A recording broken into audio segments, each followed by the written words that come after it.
Olá pessoal, sejam bem-vindos a mais uma videoaula da nossa disciplina de Química Inorgânica. E hoje nós vamos começar então a discutir as propriedades dos elementos químicos, que compõem a nossa tabela periódica.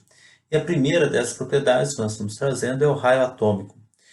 Apesar do átomo, não ser mais visto como uma esfera, maciça, indivisível, e sim formados, por elétrons que vão estar posicionados em níveis eletrônicos diferentes e ocupando regiões do espaço que nós chamamos de orbitais. E esses orbitais então vão ter formas diferentes, dependendo então do tipo desse orbital. Se ele é um orbital do tipo S, um orbital P, um orbital D, ele vai ter formatos diferentes. No entanto, mesmo com essas considerações, tá, nós vamos continuar adotando uma configuração esférica, Nós vamos meio que fazer uma aproximação desses orbitais, de forma então a entender que se um elétron, se eu tenho um elétron no orbital P, mesmo que esse orbital P tenha um formato diferente, um outro elemento não pode se aproximar desse meu átomo devido a dentro de um limite de distância do meu núcleo, sendo que esse limite vai ser imposto, então, pela função radial, pela distância máxima que esse meu elétron, P desse meu elétron mais externo desse meu átomo, pode ser encontrado, Então, há uma delimitação especial para que esse elétron possa ser encontrado, um outro átomo vizinho não pode se aproximar, Além disso, tá? A partir desse pressuposto, e a partir do pressuposto também que se esse elétron, então, tem um limite de distância, tá? Esse limite de distância, então, a gente faz uma extrapolação para as demais regiões, ao redor do meu átomo, que vai me dar, então, uma configuração, um formato esférico, tá? Independente, então, para que tipo de elétron seja esses elétrons mais externos, Se for um elétron S, ótimo, o tal S já é esférico, mas se for um elétron do tipo P, D ou F, nós vamos continuar fazendo a mesma aproximação, de uma forma geral, tá? O raio de um elemento químico ele é definido como a distância, metade da distância entre os dois núcleos desse átomo com seus átomos vizinhos. Então, se eu tenho ali dois átomos ligados um ao outro, como está representado na figura, a metade da distância entre esses dois núcleos é definido como o raio daquele meu elemento químico. Quando a gente tem um metal, os metais já estão encontrados nessa fase sólida, então a gente consegue medir a distância internuclear, a distância entre os dois núcleos daquela amostra sólida, e aí eu pego essa distância e divido por 2. E eu tenho então o que nós vamos chamar de raio daquele determinado átomo metálico, daquele determinado metal. E se eu tiver elementos, então, considerados ametais ou os metalóides, eu vou poder também conseguir, Hoje nós temos ferramentas que possibilitam medir também a distância entre esses dois núcleos. No entanto, já é considerado não mais um raio daquele átomo, mas a gente costuma chamar de raio covalente daquele átomo, tá? Porque quando nós temos uma ligação química, e isso vai ficar um pouco mais claro quando vocês assistirem um vídeo, sobre ligações químicas, tá? Mas, de uma forma geral, esses dois átomos, quando a gente faz uma ligação covalente, há uma espécie de sobreposição desses orbitais, de forma que o raio, a metade da distância daquela ligação não é necessariamente o raio daquele átomo quando ele está isolado, quando ele está sozinho, tá? Então, ali a gente vai chamar esse raio, quando medido dessa forma, tá? Por elementos, então, ametais ou metalóides, de raio covalente. De uma forma geral, nos materiais vão ver tudo como raio atômico, então, como raio daquele átomo, Mas há essa diferença, entre um raio de um metal, por exemplo, que é medido dentro dessa fase sólida do metal, e de uma metal, de uma molécula que está fazendo uma ligação química covalente. Por isso há uma sobreposição daqueles orbitais, e por isso que a metade da distância, então, não é bem um raio atômico, mas sim um raio covalente daquele meu elemento químico. O mesmo algo semelhante, vai acontecer com os gases nobres. Os gases nobres não têm tendência de fazer ligações químicas. Então, o que se faz é solidificar o gás de uma amostra de gás nobre. Então, onde tem uma amostra de gás nobre, a gente solidifica, faz ele na fase solidificada. E aí eu consigo medir também a distância internuclear entre esses gases nobres, entre os átomos dessa amostra de gases nobres. No entanto, também normalmente é chamado de raio de Van der Waals, e esse raio de Van der Waals costuma ser bem diferente do raio covalente, do raio atômico mesmo, Por isso que, normalmente, quando a gente pega a análise dos raios atômicos dentro da tabela periódica, os gases nobres são deixados um pouco à parte, porque a medição dos seus raios é um pouco complicado, E Por isso é complicado inserir ele dentro dessa periodicidade dos demais elementos químicos. Tá? No entanto, de uma forma geral, né, os elementos químicos, né, os raios dos elementos químicos vão ter uma tendência de crescer, né, de cima para baixo. É claro que conforme eu desço em um determinado grupo, eu aumento o nível eletrônico, né, eu aumento o número de camadas daquele meu elemento químico, e se eu aumento o número de camadas, eu tenho, então, que aquelas novas camadas vão ser maior do que a anterior, por isso que realmente, né, o tamanho desses átomos vão aumentando. Já ao longo do período, eu tenho uma redução do raio, né? Da esquerda para a direita, tá? Da minha esquerda para a minha direita, eu tenho uma redução desse raio, né? Ou seja, eu tenho um aumento do raio da direita para a esquerda. Por quê? Né? E aí, para a gente poder entender essa redução do raio ao longo do período, a gente precisa retomar lá uma discussão, né? Chamada de carga nuclear efetiva.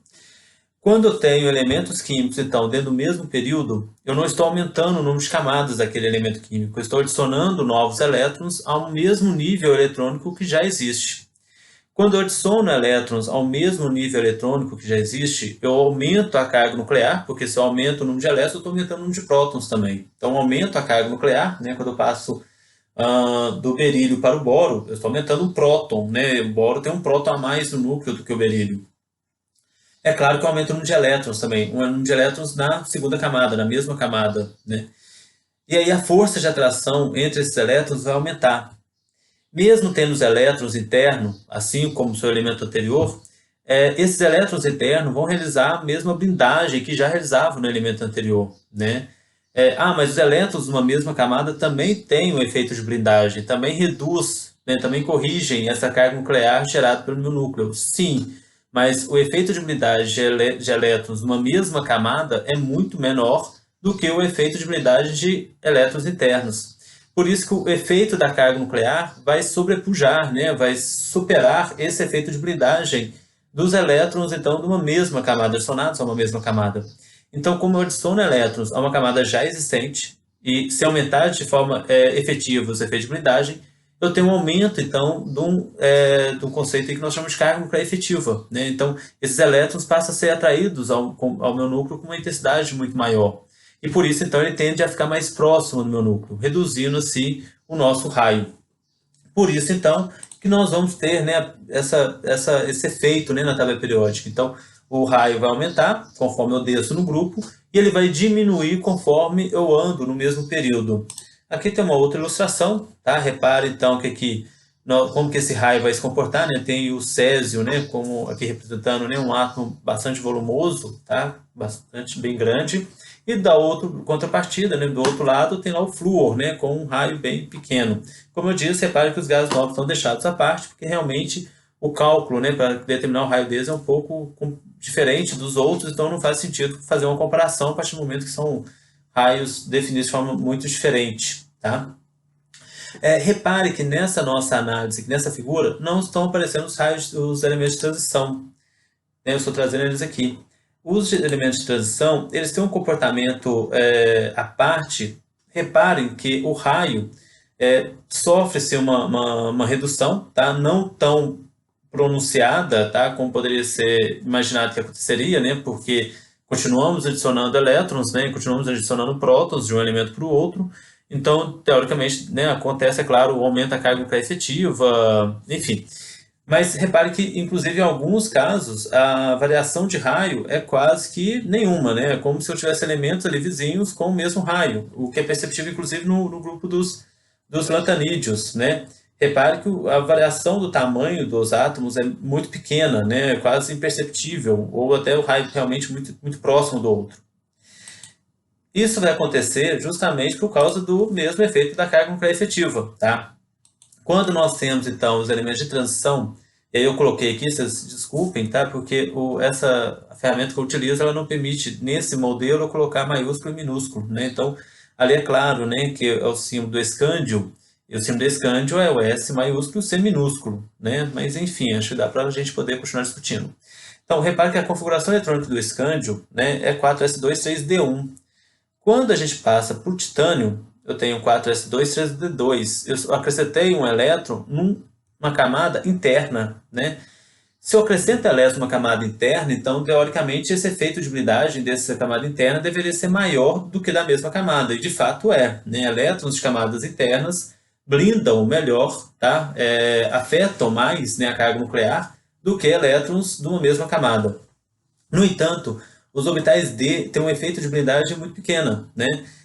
Vamos lembrar que elétrons S blindam mais do que elétrons P, que blindam mais do que elétrons D, que blindam mais do que o elétron F. Então há uma diferença do poder de blindagem do elétron dependendo de qual orbital que ele ocupa, devido justamente à forma desse orbital, né? E o poder de penetração desse orbital. Então, como há essa diferença, né, como esses elétrons D, apesar de ser na camada interna, também não blindam de forma efetiva, o resultado que nós temos disso, né, o aumento dessa carga nuclear efetiva sobre o elemento, sobre aquela camada mais externa, essa blindagem não tão eficiente dos elétrons D, faz com que, então, esses elementos de transição tenham esse comportamento diferenciado, tá, que é chamado de contração lantanítica. Apesar de ser perceptível, inclusive nos elementos de transição que não fazem parte dos grupos lantanídicos, tá? Mas recebe a mesma classificação, tá? Então, de contração lantanídica. É justamente esse comportamento diferenciado, né, para a variação do raio, mesmo a gente alterando as suas configurações eletrônicas, né? E isso tendo um pouco efeito sobre o tamanho daquele átomo em si, tá? Além disso, né, os nossos elementos estão além dos átomos, né, nós vamos ter também, em algumas situações, íons, né? Então, os átomos vão poder perder ou absorver, acomodar novos elétrons, e isso vai alterar o raio desses átomos. Quando a gente tem, por exemplo, um átomo que perde elétrons, se ele perde totalmente os elétrons de valência, da sua camada de valência, que é claro, eu estou me apropriando de um modelo, né, atômico, não usual, não atual, mas que de uma forma didática vai nos ajudar a entender, né? Ajuda a entender como que ocorre essa variação de raio para um átomo neutro e para um íon, né? Então, quando ele perde aqui essa camada de valência e fica então na forma de íon de cálcio, repare então que ele perdeu totalmente uma camada, né? Ele perde essa quarta camada eletrônica dele, né? E se ele perde uma camada, ele vai sofrer uma contração. Não só porque ele perdeu a camada, mas agora também eu tenho um aumento da carga nuclear efetiva sobre os elétrons que sobraram, né, dentro daquela estrutura nova. Então, se aumenta a carga nuclear efetiva, também reduz o raio. Vamos lembrar, tá, que sempre que o raio ele é diretamente proporcional à carga nuclear efetiva. Então, se eu aumento a carga nuclear efetiva sobre um determinado elétron, eu diminuo o meu raio, né? Se eu diminuo a carga nuclear efetiva, eu aumento o meu raio, tá, daquele elemento químico. É uma boa forma de a gente tentar analisar, às vezes, né, o raio. Igual que, por exemplo, né, então, se eu aumento aqui o número de camadas, eu estou diminuindo a carga nuclear efetiva sobre aquele elétron, porque está ficando mais distante do meu núcleo. Então, a carga nuclear efetiva sobre ele é menor. Tanto porque está mais distante, quanto eu tenho mais elétrons também entre ele e o núcleo. Se eu tenho mais elétrons, então, entre ele e o núcleo, que nós chamamos de elétrons internos, então, é claro que eu tenho mais efeito de blindagem, logo a carga nuclear efetiva sobre ele vai ser menor, né? E dentro do meu período, eu estou adicionando elétrons, como eu já disse, dentro de uma mesma camada, então a carga nuclear efetiva vai aumentando, né, conforme eu desloco aqui, né, da coluna 1A para a coluna 17, 18, né, dos gases nobres. Tá? Se o átomo, ao perder elétrons, ele então diminui o seu raio, a recíproca vai ser verdadeira, né? Ou seja, quando esse mesmo um átomo acomoda mais elétrons, o seu raio vai aumentar. Se ele acomoda mais elétrons, né, ele vai aumentar o efeito de blindagem, tá? Mesmo esses elétrons entrando aqui numa camada já existente, vamos lembrar que, como eu disse, os elétrons numa mesma camada blindam menos, mas blindam, né? Ou seja, eles também promovem esse efeito de repulsão com seus elétrons vizinhos, o que vai fazer uma pequena correção, então, da carga nuclear sentida por esses elétrons, tá? O que nós chamamos de carga nuclear efetiva. Então, se ele acomoda mais elétrons, eu aumento esse efeito de blindagem, né, sobre os elétrons, total que ficou naquela espécie, logo, então, eu diminuo a carga nuclear efetiva e aí eu aumento, então, o raio desse meu átomo. O que nós podemos, então, fazer uma generalização, né, sempre que uma determinada espécie perder elétrons, ele vai ter o seu raio diminuído, e sempre que uma determinada espécie acomoda, né, novos elétrons, ele vai ter o seu raio aumentado, tá? O seu raio iônico. E esse raio, né, claro, como são íons, é o que nós chamamos de raio iônico, né? Então, eu tenho ali o raio de íons positivos, né, ou de cátions, vão ser menor do que os seus átomos, né, de origem, e os seus raios iônicos de íons negativos, ou que chamamos de ânions, vão ser maior do que os seus átomos de origem. No caso, para cálculo, tá, para determinação desses raios iônicos é um pouco complicado, porque esses raios iônicos são medidos em cristais, né? Então tem lá um cristal iônico e a gente consegue, por exemplo, a difração de raio-x, determinar a distância entre esses dois núcleos, né? E encontrar então aquele raio, né, daquela espécie iônica, tá? Daquele íon. O que seria então o nosso raio iônico, tá? No entanto, esse raio iônico, ele vai ter algumas dependências, dependendo do cristal em que ele está. Por exemplo, ele vai depender da conformação estrutural desse cristal, ele vai depender do número de coordenação desse elemento que eu estou medindo, o raio iônico, tá? Então, esse meu íon está interagindo com quantos outros íons, né? O número de íons com que ele interage é o que a gente chama de número de coordenação. Dependendo do número de coordenação, eu vou ter um raio daquele elemento químico. Além disso, vai depender também da carga desse íon, né? Lógico que íons com maior carga, com maior número de carga, né, vão ter raios diferentes. Então, por exemplo, quanto mais elétrico um átomo perde, menor é o seu raio. E assim, maior vai ser a atração dele pelo outro íon, né? Pelo outro íon que ele está interagindo. Se aumenta a atração entre os dois, se eu tenho um íon mais carregado positivamente e um outro íon mais carregado negativamente, a atração entre eles vai ser mais intensa e isso vai afetar também o raio iônico medido dentro daquela análise, né? Lembrando que a gente mede a distância entre os dois núcleos e não o raio em si. E aí também tem outro problema, se eu estou falando de íons diferentes, qual que vai ser a participação de cada íon naquele comprimento daquela ligação? Então, se eu meço lá a distância entre dois núcleos, entre dois íons, quanto que um íon vai estar contribuindo para aquilo ali? Eu não posso dividir aquilo pela metade, né? Porque eu não estou falando agora de átomos iguais, que estão fazendo, né, uma ligação ali sem ter tamanhos diferentes cada um, né? Cada um com um raio diferente, tá? Como acontece com moléculas moleculares, por exemplo, com dois átomos iguais. Não, estou falando de íons diferentes, né? De átomos diferentes, que por isso vão ter raios diferentes. Quanto que cada um vai participar daquela ligação iônica? Então, repare que há alguns problemas, né, na medição do raio iônico, ok? Então, o que nós temos são aproximações, né, dessas determinações, ok? Enfim, por hoje é isso, tá? Eu espero que vocês tenham entendido, né, o que é o raio atômico, né, a diferença entre ele e um raio iônico, né? E na próxima aula a gente continua com as discussões então, de outras propriedades dos elementos químicos, ok? Até a próxima, pessoal.